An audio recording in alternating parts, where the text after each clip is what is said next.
Camera's pretty awesome. It's foggy and pitch black out, but it looks brighter and clearer through the lens.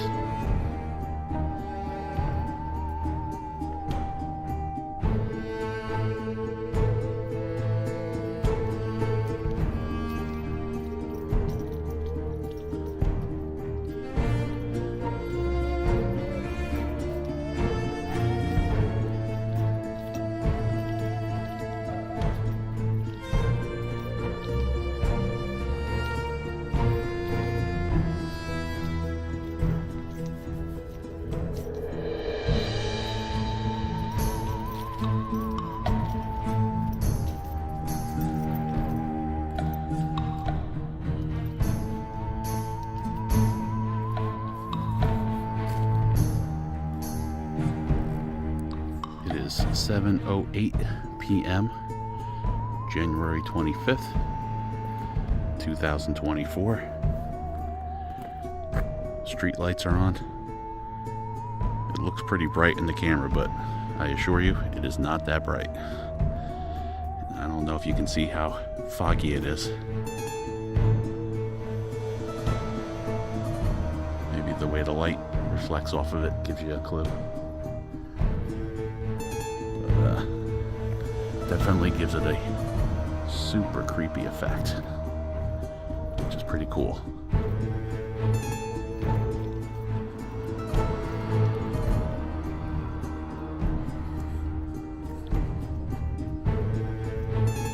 This particular cemetery is near my home. It's got a lot of very old burials.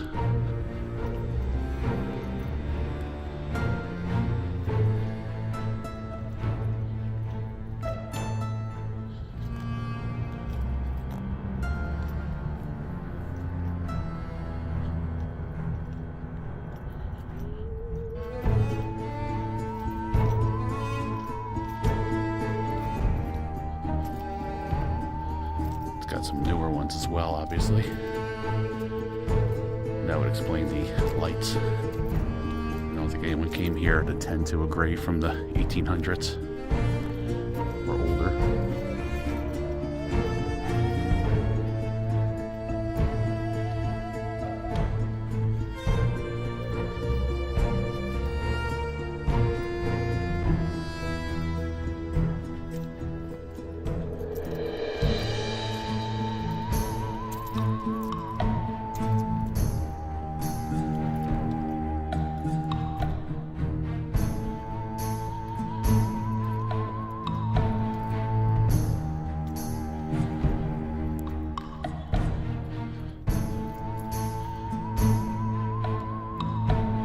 Enormous drop of water just hit me dead smack in the head off of this huge tree that I'm walking under.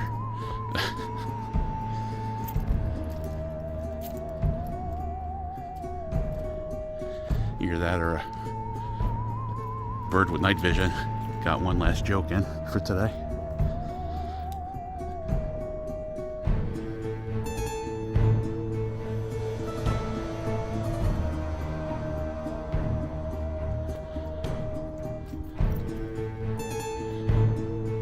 That's a cool old tombstone.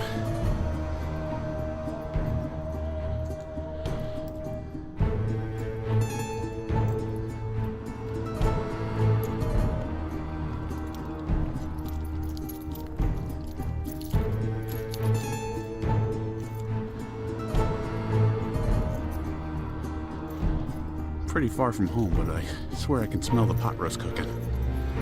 Maybe it just means I'm hungry.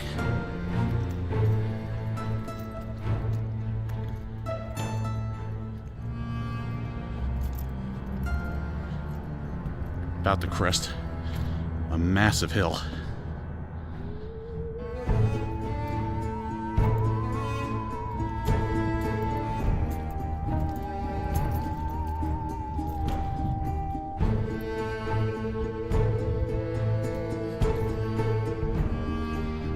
I believe this is a Polish Orthodox cemetery. If anyone can tell me significance of the crooked cross. I'm going to put the flash on for a minute. Double cross at the top with a crooked slash at the bottom. I'm sure I could look it up, but maybe if you'd be so kind as to tell me in the comments, I'd appreciate it.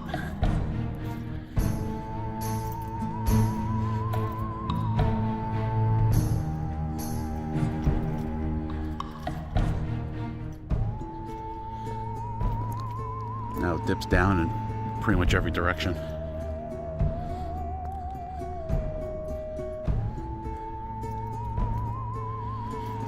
Can't see it in the dark, but I believe this is a child's grave right here under this massive tree.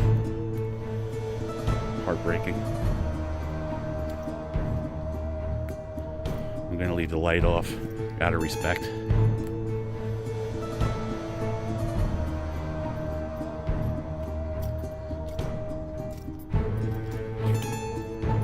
This isn't the same cemetery that I was walking in a thunderstorm in my other video. But, oh, maybe I'll walk through that one as well. That one's even more ancient. I'm gonna have to walk through one day and take note of the oldest headstone that I can find.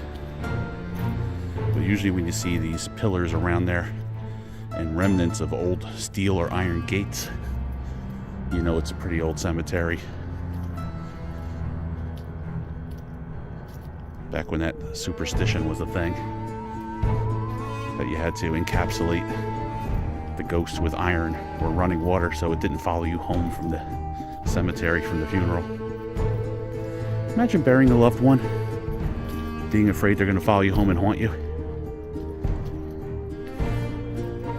What exactly stopped them from jumping out of the body when they died in the home and staying there? By that logic. You can see we're near the top of the giant hill. It's all downhill from here, literally.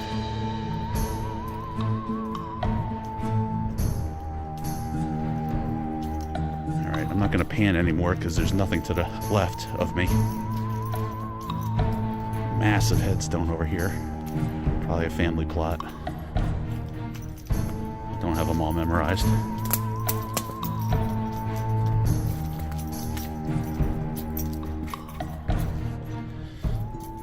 I have a new phone that I believe has a stabilizing feature, but I'm not very tech savvy, especially not in the dark.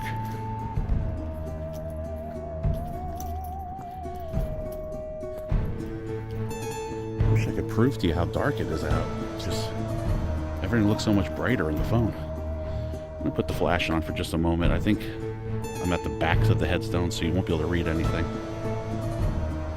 I won't turn on in the middle of recording.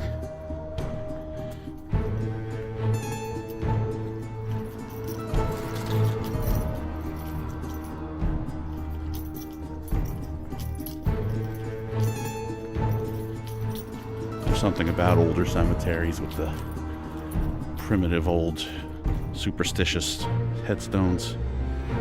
The trees that were allowed to grow at their own rate.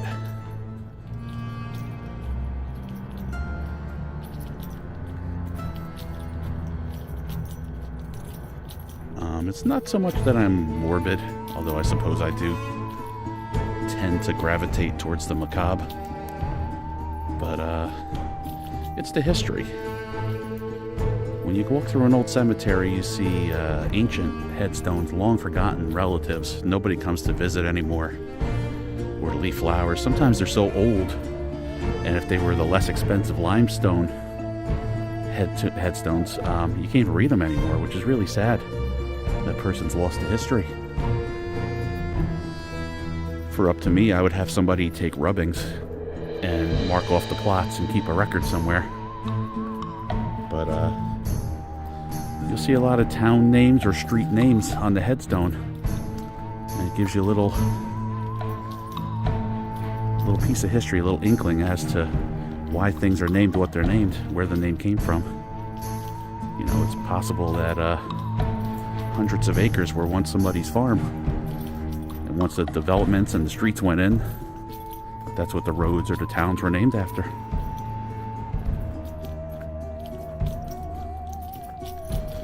Anything historical makes me think.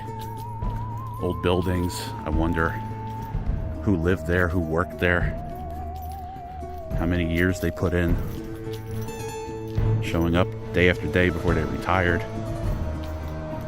Old buildings alongside the railroad. Makes me wonder if maybe a singleman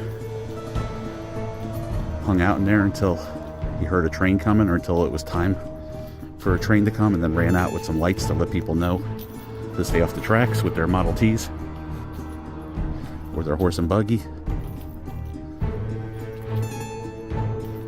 A lot of history here in New Jersey, where I live. Places where battles took place, places for the Revolutionary War, places where George Washington stayed. And I don't know if anyone watching is a Civil War buff, but the Mason-Dixon line is much further north than I previously thought it was. There are markers for it in Philadelphia for surveying points. So let's just say that America might have a short history compared to some European towns. But if you go